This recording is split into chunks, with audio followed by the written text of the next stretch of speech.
você vê a religião no libertarianismo? Ou seja, o libertário, ele precisa ser religioso, ele precisa ter uma base religiosa, ou como é que você vê essa interseção? Porque, veja, hoje em dia você tem essa confusão do Estado com a religião. Sim. O libertarianismo, por outro lado, ele sai disso. Ele fala que, poxa, você vai... a ideia é a gente separar a propriedade privada, e aí o que você acredita, o que você pensa, você está livre para fazer, né? Uhum.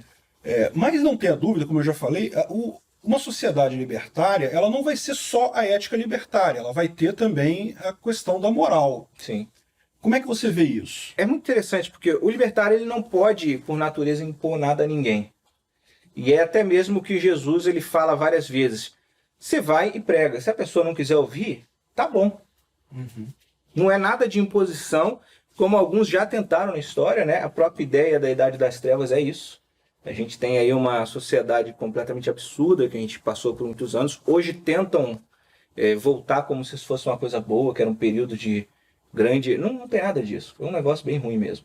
Foram uns séculos aí perdidos. Mas você vê que o Estado, ele quer mexer até na sua religião. Para o libertário, para o religioso, vamos botar assim.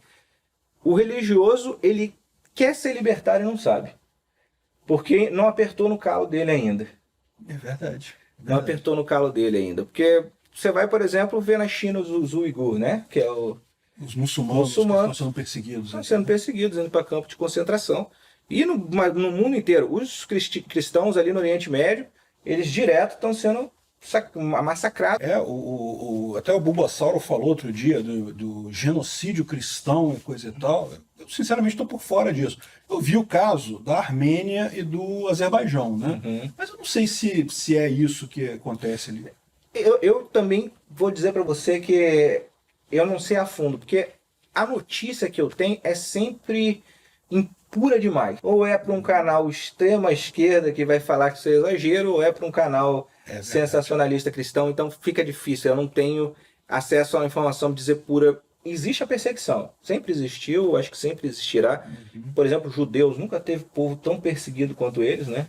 É verdade. Mas é importante essa separação, porque quanto menos Estado, mais liberdade o cara tem para praticar a religião dele. Uhum. Menos crítica, menos problema. Por exemplo, Israel é lei que é proibido proselitismo. Você pode ser cristão lá, mas você não pode pregar sobre o cristianismo lá.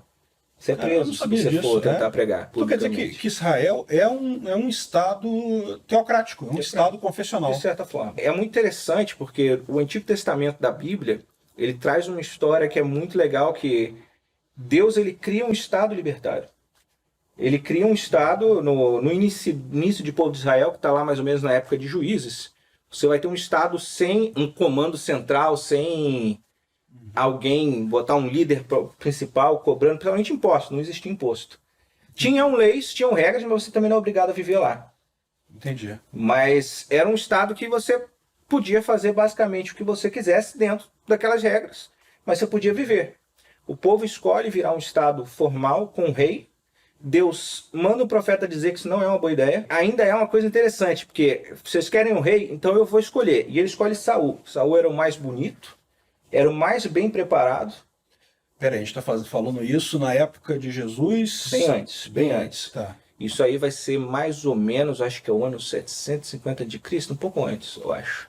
Tá, Velho Testamento. Velho Testamento. Tá aí entre o livro de Juízes e 1ª e 2ª Samuel. Então a gente vai ter essa criação de Estado. Ele escolhe a melhor pessoa de Israel. Deus não vai escolher alguém ruim para guiar o povo. E sai uma coisa lastimável de lá. Caramba. Era uma pessoa ótima, mas quando ele vê o poder dele sendo ameaçado pelo que depois vai ver o rei Davi, ele completamente sai do controle, começa a ir atrás de feitiçaria, começa a perseguir os outros para matar. É uma coisa bem interessante. E isso só vai piorando.